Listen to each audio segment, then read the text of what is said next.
Bonjour à toutes et à tous, on se retrouve aujourd'hui avec Civilisation, une œuvre nouvelle, pas pour une partie, mais pour une démonstration de mise en place pour deux automas.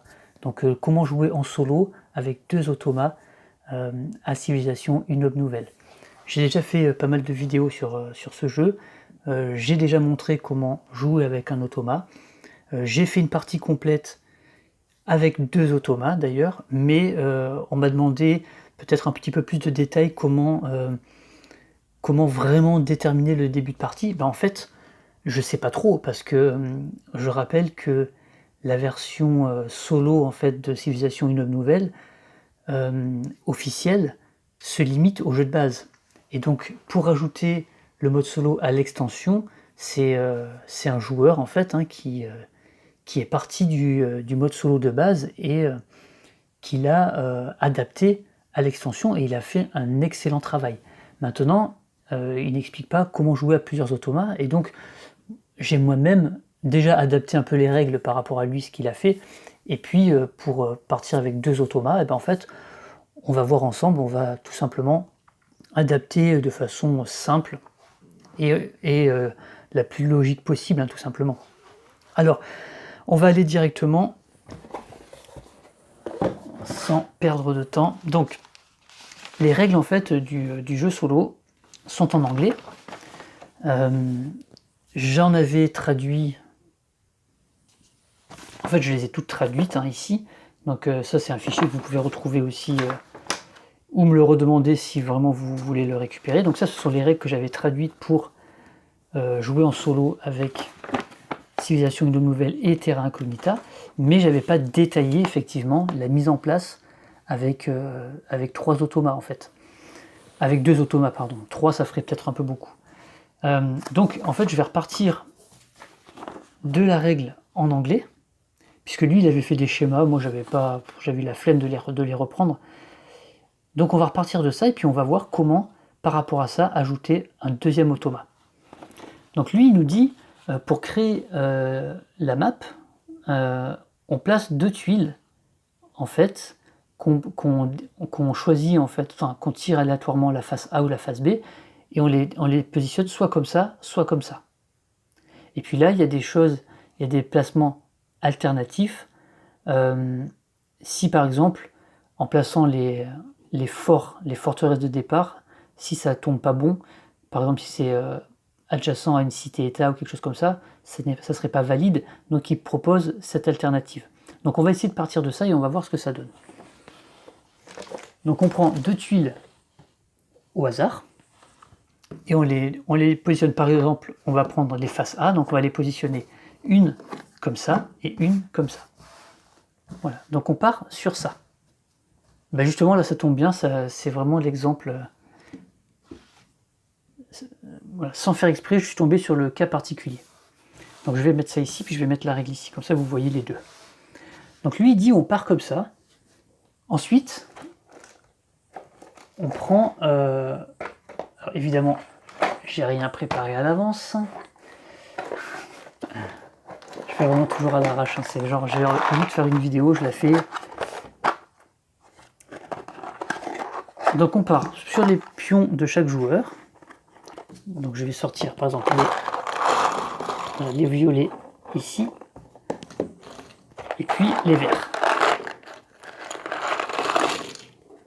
Voilà, donc on va faire les violets, les verts, et il faudra un troisième pour l'automa, on va prendre les oranges.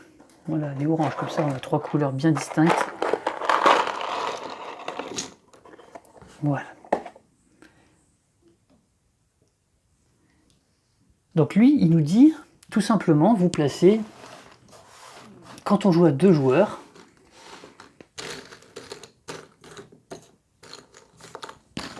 je prends donc les pions des forts. Donc il dit, placez donc les deux tuiles, comme pour une mise en place de deux joueurs. Donc ça, il n'y a pas de problème. Ensuite, placez les deux forteresses, voilà, donc opposées, donc il y en a une, donc vous voyez il y a les deux tuiles comme ça, on en met une ici, et une à l'opposé, de façon symétrique. Voilà. Donc là, ça serait le départ. Là, cas particulier, on tombe sur, vous le voyez, il y a une cité-État qui se trouve juste ici. Et donc, on n'a pas le droit de construire des villes, des forteresses et des cités-États de façon adjacente. Donc ici, ce n'est pas bon. On doit utiliser la forme alternative. Donc la forme alternative, c'est un fort ici et un fort ici. Voilà. Donc là, c'était juste pour le cas particulier. Sinon, on reste comme ça.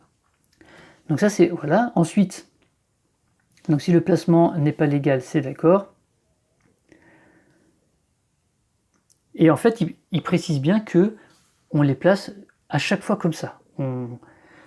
C'est la position de départ et on ne peut pas choisir où on met la forteresse, alors que normalement, chaque joueur choisit où il met sa forteresse, puis il place sa tuile capitale. Donc une fois qu'on a fait ça, il nous dit, donc l'IA choisit de façon aléatoire la face de sa tuile capitale. Donc par exemple, on va lui donner celle-ci. Et lui, il va la placer selon certaines priorités. Après, il précise voilà, pour comment augmenter la difficulté en ajoutant un district à l'IA, etc. Bon. Et une fois qu'on a fait ça, nous, on prend notre tuile capitale et on la place où on veut. Donc l'IA, lui, il va suivre certaines priorités. La première, c'est il va faire en sorte que sa capitale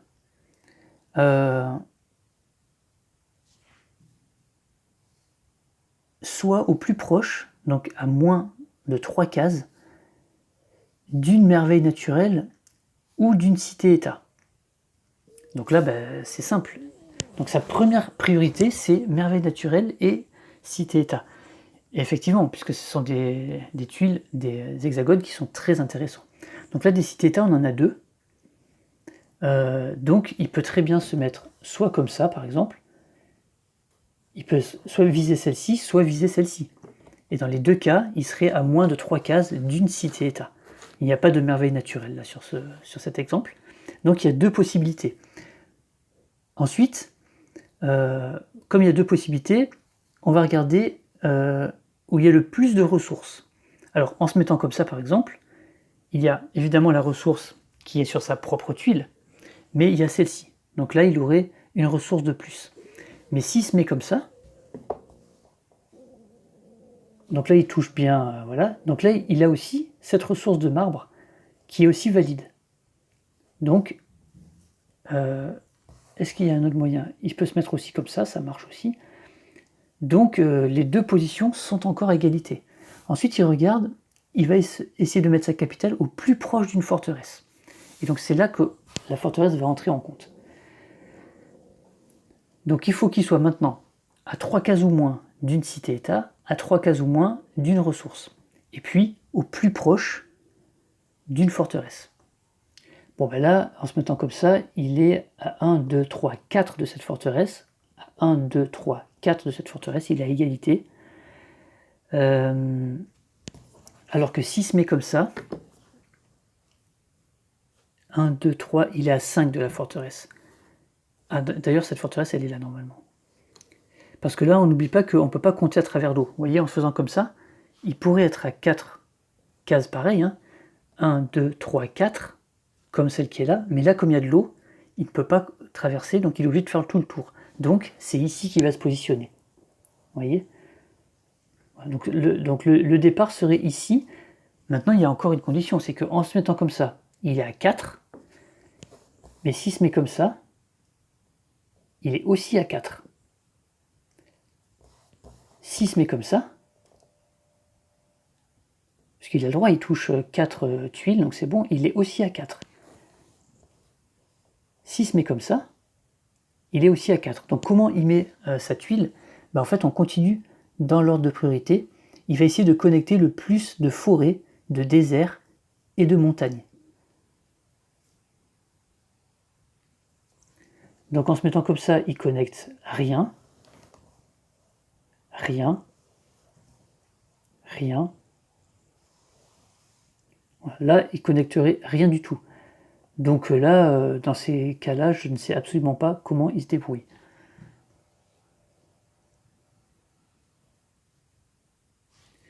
Est-ce qu'il peut faire autrement? Non, ben là, effectivement, là, je ne sais pas. Donc là, on pourrait mettre au hasard, parce que finalement, il n'y a que des plaines et des collines. Donc il peut pas... Parce que lui, son idée, c'est que comme il se déplace indépendamment, à chaque fois, il peut marcher, lui, sur les forêts, les montagnes, les déserts. Donc qu'il y en ait beaucoup, il s'en fout, ça va pas le pénaliser. Donc là, on pourrait prendre au hasard. Ensuite, ça serait à nous de jouer, de placer notre capitale. Et là, ben, en fait, donc notre adversaire, il aurait pris... je vais lui mettre sa capitale pour qu'on voit bien. Voilà. Il se serait mis en fonction de façon à être proche d'une cité-État, d'une ressource, enfin celle-ci et celle-ci, à 3 cases, et puis il a un fort qui est pas loin. Voilà. Donc là, il se choisit un super départ. Ben, nous, on peut faire à peu près la même chose. Sauf que là, c'est une tuile qui est un peu chiante, mais sauf que nous, on peut choisir, évidemment. Comment on pourrait se positionner, là, par exemple?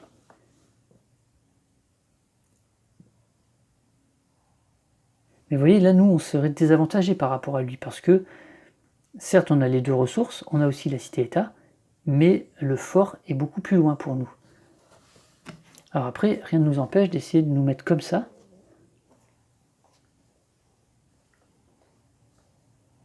Et d'ailleurs, c'est pas mal, hein. D'ailleurs, est-ce qu'il aurait pas pu se mettre comme ça, lui? Je suis en train de réfléchir maintenant. Ah non, parce que lui, il cherche d'abord les cités-États. Nous, on pourrait dire, bon, ben, on lui laisse la cité-État, il n'y a pas de problème. En même temps, elle n'est pas si loin que ça. Donc en se mettant comme ça. Mais on serait proche aussi de 3 ressources et d'un fort. Et puis la cité-État, elle n'est pas si loin, on arriverait quand même à l'atteindre. Donc ça peut être pas mal. Voilà comment on pourrait décider pour une partie de 2 joueurs en solo avec un automa. Maintenant, si on part sur l'idée de mettre 2 automas, et bien 2 automas, ça serait la même chose. C'est-à-dire que le premier, il se mettrait comme ça. Le deuxième, il essaye de faire la même priorité. Donc, proche d'une cité-État et d'une ressource. Donc lui, il viendrait probablement se placer à peu près comme ça. Par exemple, il pourrait se placer comme ça. Il pourrait aussi se placer comme ça, mais là non, là il serait trop loin de la cité-État. Donc en se mettant comme ça, ou même, est-ce qu'il peut se mettre comme ça? Il peut aussi se mettre comme ça. En se mettant comme ça, il a bien la cité-État à 3 cases, la ressource à 3 cases, et il essaie de se mettre, après ces 2 conditions, de se mettre au plus proche d'un fort, mais là il est plus embêté, hein. Donc il serait obligé, il serait moins bien positionné que lui. Est-ce qu'il n'y a pas moyen de se mettre ailleurs? Parce que non, là, cité-État, à moins qu'il se mette... Est-ce que comme ça, c'est possible? Non, parce que là, il a 4 cases d'une ressource.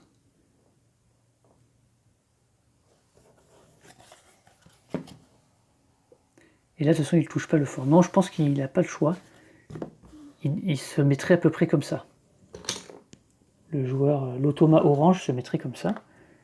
Et donc là, nous, ça ne nous poserait pas de problème pour nous installer, comme on l'avait décidé tout à l'heure. Par exemple, comme ça.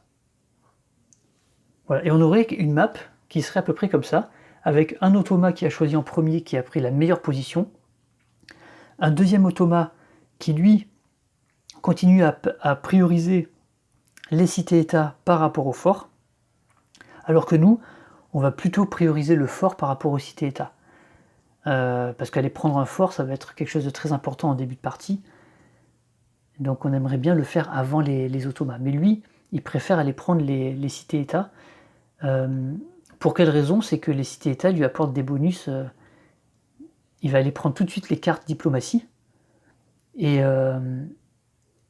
ça lui donne des bonus qui sont très forts pour lui, hein. Ce ne sont pas des bonus contextuels, ce sont des bonus, on va dire, assez permanent. Je rappelle que quand l'automa il a une carte diplomatie d'une cité-État, par exemple militaire, bah, en fait il va pas utiliser le bonus de cette cité-État, il va juste utiliser le fait qu'elle est militaire et que ça va lui donner un +1 en force en permanence. Donc c'est très très fort, et donc il va essayer lui d'accumuler le maximum de merveilles, de cités-État, pour pouvoir avoir ces bonus et les accumuler toute la partie. Donc voilà comment on peut jouer avec 2 automas. Maintenant, je pense qu'il y a possibilité de jouer avec 3 automas. Admettons que le vert là ce soit un autre automa. Il va essayer de se mettre lui aussi au plus proche d'une cité-État. Alors en priorité c'est merveille naturelle ou cité-État. Donc il va essayer de se mettre proche d'une cité-État, donc il pourrait se mettre comme ça par exemple, proche d'une cité-État, mais il n'aurait pas la deuxième condition, enfin sa deuxième priorité qui serait proche de ressources, donc il serait lui encore un petit peu moins bien loti que le orange. Donc on aurait une priorité, lui il a un bon départ, lui il a un départ, lui il a un très bon départ, lui il a un bon départ, lui il a un départ moyen. Mais peu importe, parce qu'après on peut jouer avec les 3 automas, du moment qu'on imprime 3 decks de cartes, ça pose aucun problème, hein. On pourrait même en mettre 4 je pense.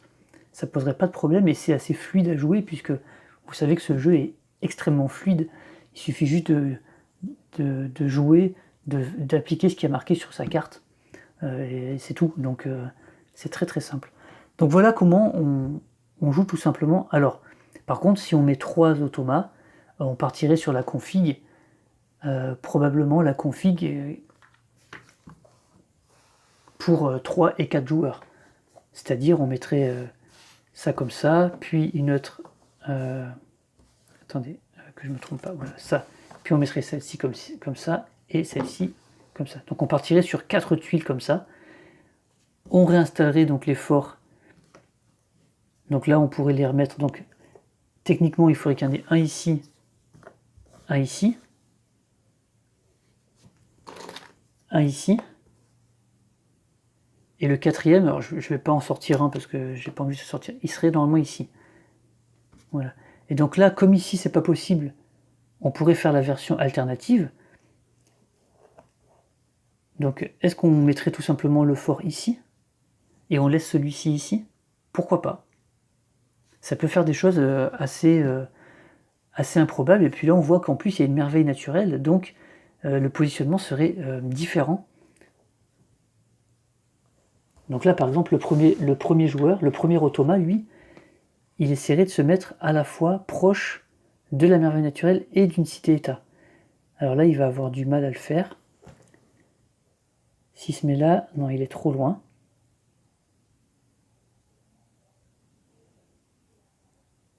Alors qu'est-ce qu'il prendrait en priorité? Est-ce qu'il prendrait la merveille naturelle ou la cité-État?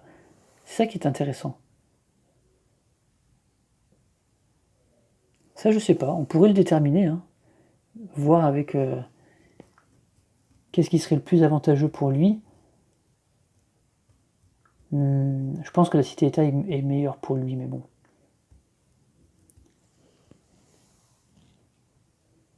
Donc probablement qu'il continuerait à partir comme ça. Probablement. Alors le deuxième, orange, ben lui, il a la cité-État aussi ici. Donc orange, il pourrait partir sur la même stratégie. Voilà, de mettre proche de la cité-État, proche d'une ressource, et proche d'un fort. Lui, il est pas mal, hein. Oui, d'ailleurs, le premier, ce serait mis là, je pense. Le premier, ce serait d'abord mis ici. Lui, ce serait d'abord mis ici. Puisque là, il a la cité-État, cité-État, puis ressources. Alors, quoique là, il est à 4, il peut pas. Voilà, cité-État, 2 ressources, un fort. Là, il serait pas mal. Le deuxième, il irait chercher une autre cité-État, donc on n'oublie pas, il y en a une. Je vais mettre une ville, il y en a une ici, normalement. Une autre cité-État, où est-ce qu'il pourrait se mettre? Il pourrait se mettre comme ça, Mais là, il a une ressource, une cité-état. Donc 2 ressources. Non, c'est pas une ressource, ça c'est un barbare, mince. Donc là, non, il veut une cité-état. Donc lui, il pourrait se mettre ici, je pense. Comment il pourrait se mettre? Là, il touche que 3, il peut pas. Ah, ça demande un petit peu plus de réflexion, hein, puisqu'il y a avec 3 automas. Là, il est proche de la merveille, proche de la cité-état. Ah bah oui, non, en fait... En fait, non. Le premier, il se serait mis là. Je dis des bêtises. Ah non, parce qu'il n'a pas la tuile dans le même sens. Attendez.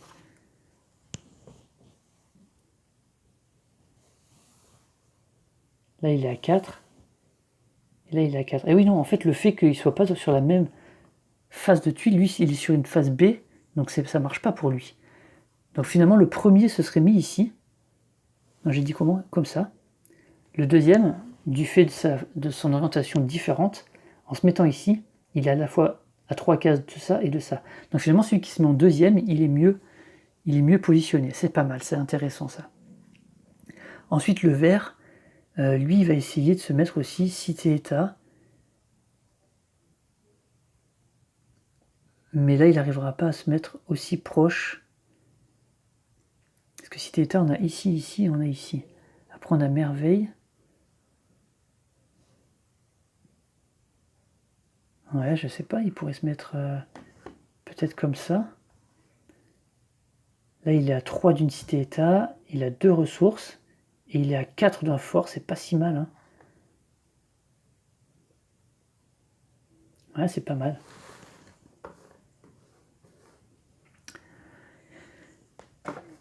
Et puis nous, on pourrait finalement décider de nous mettre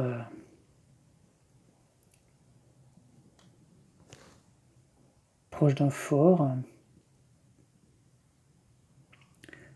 proche d'une cité-état ici, on pourrait le faire ça, mais là on serait trop loin d'un fort, ça m'embête. Ah, quoique, il y a ici, attendez.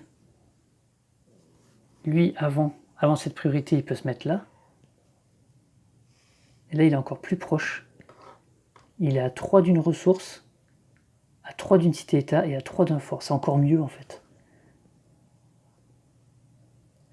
Alors, pourquoi c'est pas lui qui l'a fait? Non, parce que c'était pareil, en fait. Donc lui, il pourrait se mettre ici, et il serait proche de toutes ses priorités. Et ensuite, nous, on pourrait se mettre là, par exemple, et on serait loin d'eux. On aurait aussi un fort. Voilà, on pourrait avoir un départ à peu près comme ça. Voilà pour une partie avec 3 automas, par exemple. Donc vous voyez, c'est quand même, je pense, relativement facile de rajouter des automas. Il suffit de respecter à peu près ce que l'auteur du jeu a voulu faire. L'auteur notamment du mode solo revisité. Et ensuite, après ça, c'est juste une question d'équilibre à peu près de départ. Parce qu'après, les automas, ils vont jouer, ils vont dérouler leur jeu, ils vont dérouler leurs cartes qui ne seront pas dans le même ordre. Donc vous savez que c'est un des gros points forts de ce jeu, c'est qu'il est totalement asymétrique dans la façon de démarrer la partie, puisque les automas jouent uniquement les cartes qui sont les plus à droite, donc à l'échelon 5, et donc ça ne sera pas toujours la même. Donc il y en a un qui va partir commerce, un qui va partir militaire et un qui va partir scientifique, et après à partir de là, tout va s'enrouler, et puis du coup il va y avoir des actions complètement différentes. Et c'est ce qui fait un des gros points forts de ce jeu par rapport à beaucoup de jeux de civilisation, quasiment tous, où souvent on sait quelle action il faut faire en premier. Quand on a le choix des actions, on sait que souvent les 2-3 premières actions, tous les joueurs font les mêmes, parce que c'est le départ idéal. Alors que dans ce jeu-là, on nous incite, on nous force presque à faire une action de départ, celle qui est à notre 5e échelon, parce que c'est la mise en place du joueur qui a été mise comme ça. Et donc voilà pourquoi ce jeu est excellent, et pour moi reste probablement, j'ai presque envie de dire encore le meilleur jeu de civilisation, mais il est dans les 3 meilleurs jeux de civilisation actuellement encore, par son élégance et la subtilité de ses règles. Il a des petits défauts bien sûr, mais dans le gameplay, c'est tellement intelligent ce qu'ils ont fait que pour l'instant ça reste une référence. Voilà, c'était juste pour repréciser un petit peu, puisqu'on me l'a demandé, comment on mettait en place 2 automas. Ben, en fait, vous avez vu, c'est très simple. Vous faites comme quand vous en mettez qu'un seul, mais vous adaptez légèrement pour que les deux soient à peu près équilibrés, puis vous vous placez ensuite, et après hop, vous êtes prêt à jouer, et là c'est hyper fluide, et on se régale. Allez voilà, allez je vous dis à bientôt pour une autre vidéo, et jouez bien, ciao.